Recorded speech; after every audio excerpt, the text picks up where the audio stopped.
stories start with an idea from the reporter or the editor, and that idea takes shape, and we research it. We talk to as many people as possible. It can take a few hours, it can take a few weeks, it can take months, and in some cases years. We're going to go where the story leads us, and sometimes that's uncomfortable places.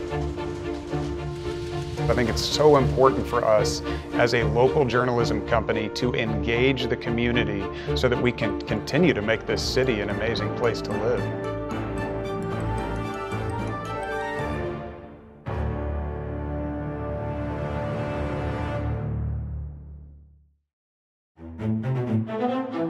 We don't have preconceived notions. That's the one thing that you get from journalism is they are honest brokers in this.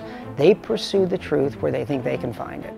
The news gathering process may begin with the first reporter starting work at 6 a.m. They'll produce stories that'll be published on the website immediately, but then those stories will begin to be worked on for the print edition and may be a part of that print process through the night. The dialogue I have with readers lets me know that not only they are engaged, but it keeps me engaged, and it keeps me on point, and it keeps me writing things that are relevant and important to readers.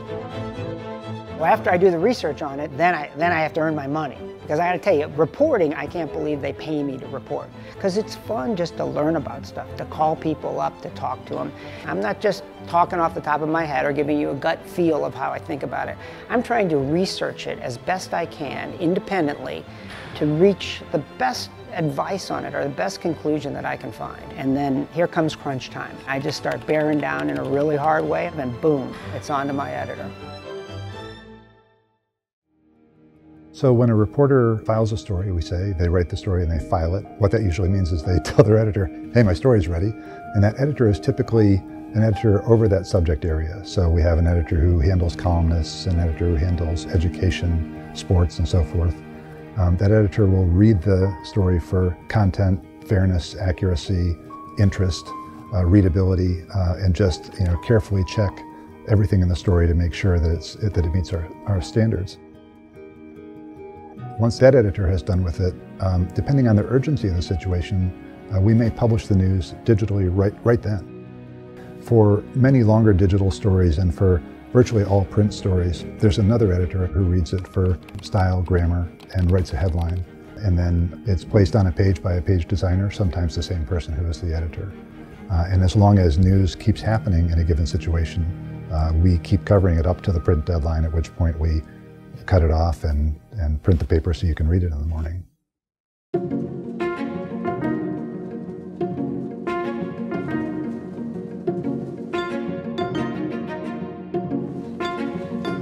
We receive a PDF file from downtown. It goes through a system that separates that PDF into its base colors. So we send those files to an imaging device which burns that image onto a plate. And think of it as a stamp. So a stamp that you would use in your home where you apply ink to it and then put it on paper. The operators have been moving the sheets around and readying the press for that specific production. One of my things is to make sure that we have the products here that are used to produce the paper when needed, where needed. Seeing that they have what they need to do their job, I get pride in that, and just working with them and having an opportunity to work with them and learning from them. I mean, these are the hardest working people I know. The crews will start about 4:30 in the evening. We make layouts to match the product that we're running. The crews will come in and change the reels to the proper size, get it prepared to run. Then we'll plate it up from the plates we get from plate making. And then when we start up the product, when we have a starter, we send them to packaging. Once they run so much of the product that they need, then there's people catching it on the end, putting it into carts or onto pallets, and then staging them by the dock doors to be ready to be picked up and taken to the distribution centers.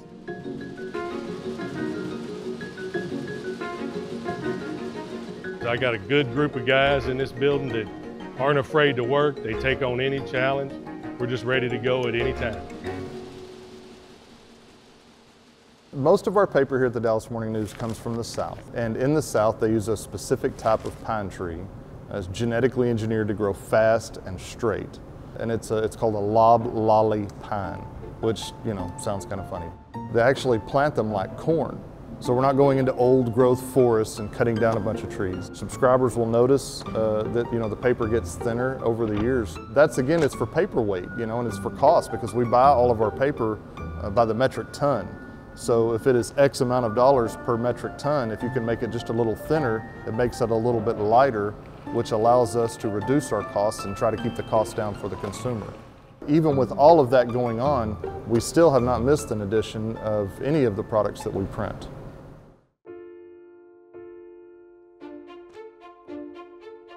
Here's the vision that I have for the future of local journalism. It's that, you know, that they depend on us to tell them what's happening on their street, in their community, in their state, and that that information is useful to them and makes their lives better. That's the vision. What I'd like to tell readers of the Dallas Morning News is that the people that are working in here every day are really committed to trying to find the truth.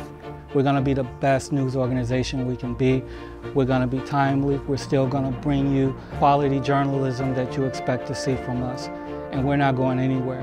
What's the message I'd like to send to subscribers and the people that support our journalism? It's thank you.